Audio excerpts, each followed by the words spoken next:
I was very much looking forward to Stan Helsing because I love parodies, and even more than that, I love horror film parodies. I had actually seen this before many, many years ago, and I couldn't remember much about it, so I went in with a fresh mind. None of it really came back to me, so I'm just going to say that this is the first time I've seen it, because honestly, I don't really remember watching it before.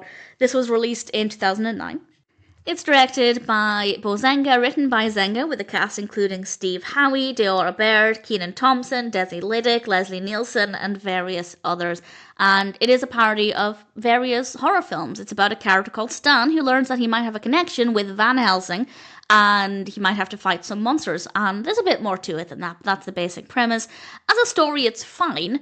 It's a bit slow to establish the main narrative, but it's decent enough. I don't mind the concept. I think the key plot points are fine. It's not the most detailed, well-written narrative, but to be fair, this kind of parody rarely has a very strong narrative, at least on paper. It relies on other elements, such as the visuals of the parody, the jokes. So the narrative is, I guess, the quality that I expected from this kind of film. The costumes look amazing. We have a lot of fabulous horror characters, some of my personal favourites. Some of the costumes look a bit rough, some look incredible, but it all works really well. That part of it I did have a lot of fun with. However, there were a few things for me that didn't work well, and the first is that I didn't find it funny. Comedy is subjective, that's always worth remembering. But there were just too many sex-based jokes for me, and not a lot of other types of humour. That kind of joke is fine here and there, but when it feels like it's every other sentence, it just gets a little bit boring. One of the reasons why sex jokes work is because they're often unexpected, or they're said by somebody who might not be expected to say that kind of thing. It's often the element of surprise. It catches you off guard. But when it's constant, obviously none of that's there, and I don't find it to be that funny. The lighting is also not great for a lot of the film. A lot of it is very dimly lit. Some scenes were brilliant. Some scenes had a really great light and absolutely no problems, but a lot of it was very dimly lit, and I didn't particularly care for that. But the performances are good. I loved the costumes, some good music and decent camera work. I also like the concept of the narrative, but the execution could have been better.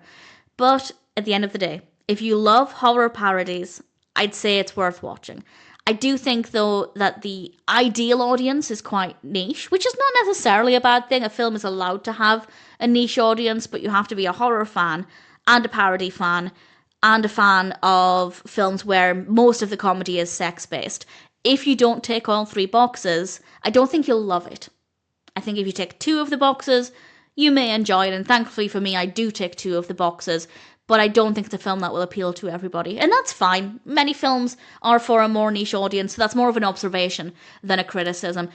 I enjoyed it well enough. I doubt I'd watch it, I guess what would be a third time. For me, 2 times, not remembering once is enough.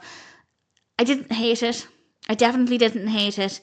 It didn't live up to my expectations, but at the same time, if you're a horror fan and a parody fan, and ideally a fan of that kind of humour, then I'd say it's still one that might be worth checking out.